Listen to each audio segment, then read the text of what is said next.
It may not feel like it right now, but spring is right around the corner, and so is baseball season, as pitchers and catchers will be reporting for spring training in a little bit over a week from now.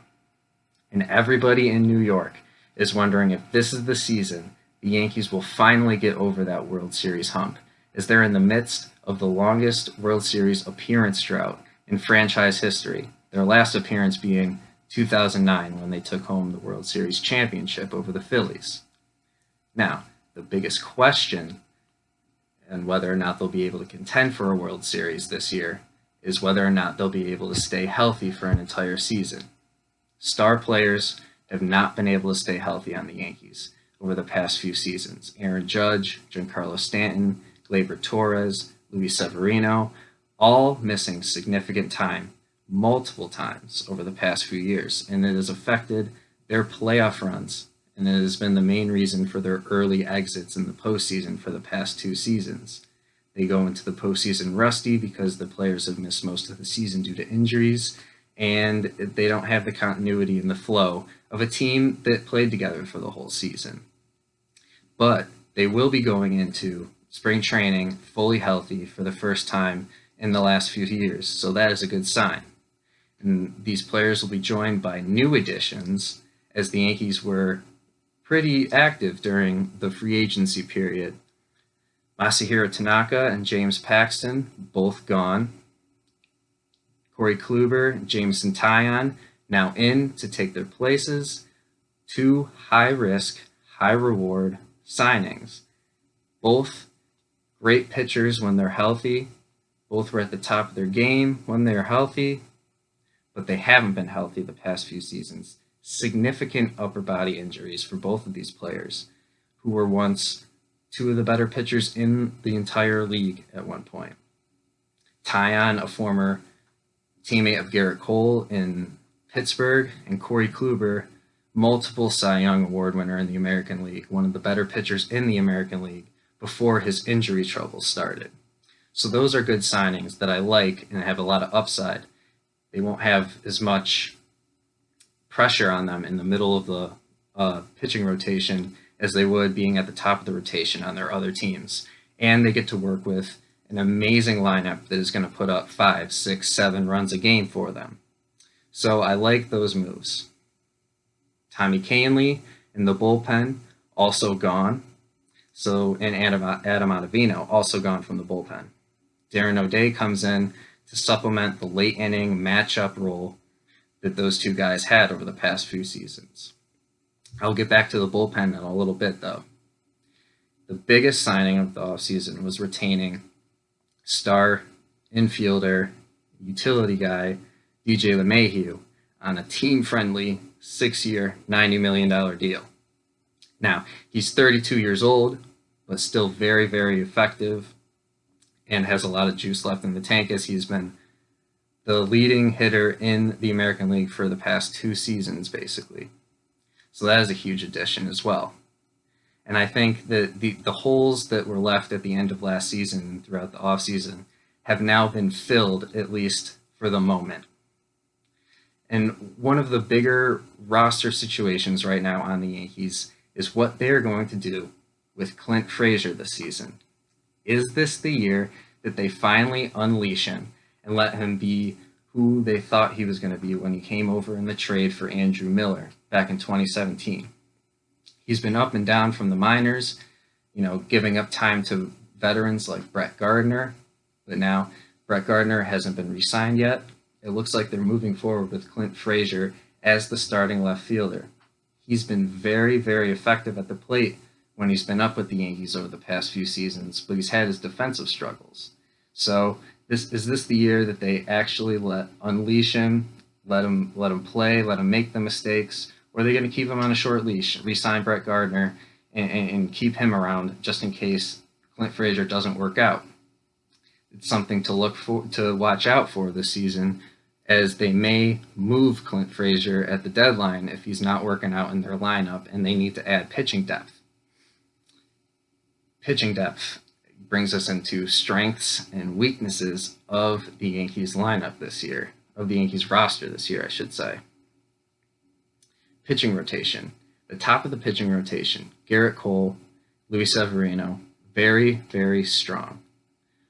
That 1-2 punch is going to be one of the top 1-2 punches in the entire American League this season if Severino can prove to stay healthy. The rest of the rotation, however, I mentioned Kluber and Taillon, who are probably going to be in the 3-4 spots. Both question marks as far as their health goes. And then the fifth spot, you have three guys that are going to be fighting for that fifth spot. Deivi Garcia, Jordan Montgomery, Clark Schmidt. Who's going to take over that fifth spot? Are they going to do a rotation of those guys? So spots 3 through 5 in the starting rotation are going to be question marks, at least for the beginning part of the season. I would say right now, the pitching rotation is more of a strength this year than it has been in recent years, but there's still a lot of question marks. A weakness of this team that hasn't been a weakness in the past, but might be this season, is the bullpen. They're a little bit thinner in the bullpen this year, and they lost key guys like Tommy Kahnle and Adam Ottavino, who have been solid in those middle to late inning roles for the Yankees over the past few seasons. Can Darren O'Day and can Chad Green, take over those guys' roles a little bit more this year? And you always have the unpredictability of Aroldis Chapman. I mean, he's a flamethrower still.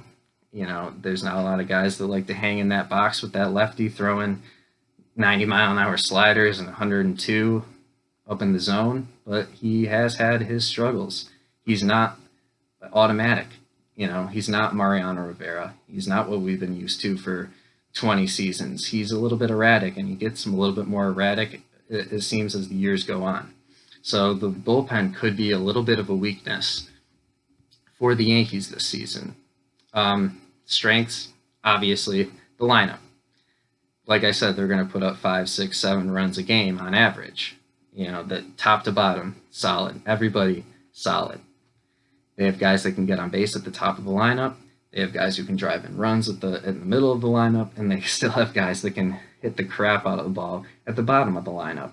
I mean, Gio Urshela is 300-plus hitter, 20-plus home run hitter. He hits in the 7 and 8 spot. So their lineup is deep. It's good.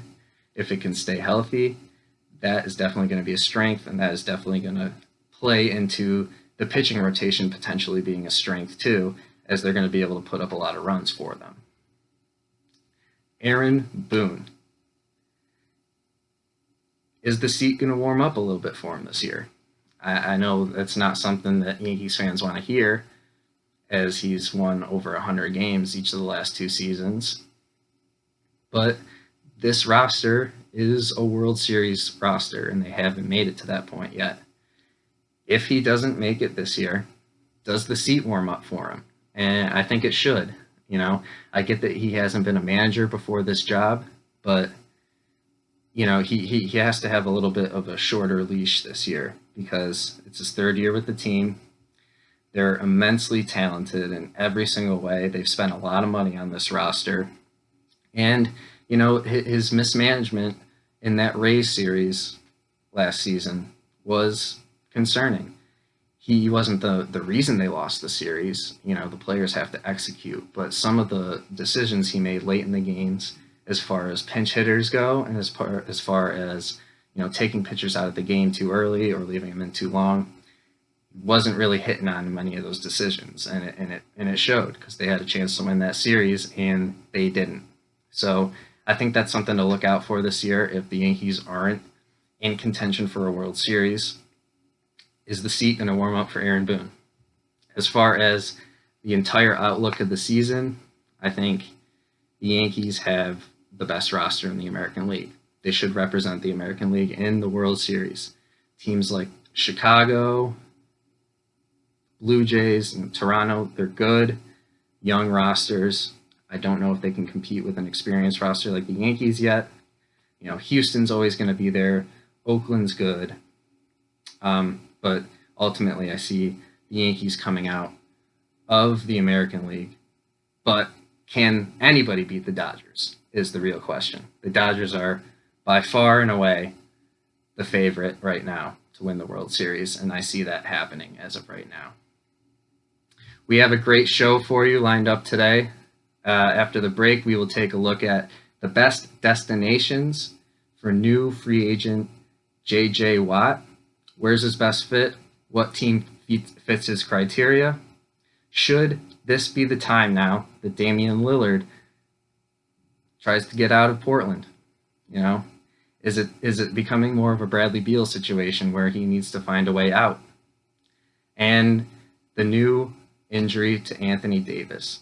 Is it serious? And if it is, how does it affect the landscape of the NBA going forward this season? We'll be right back.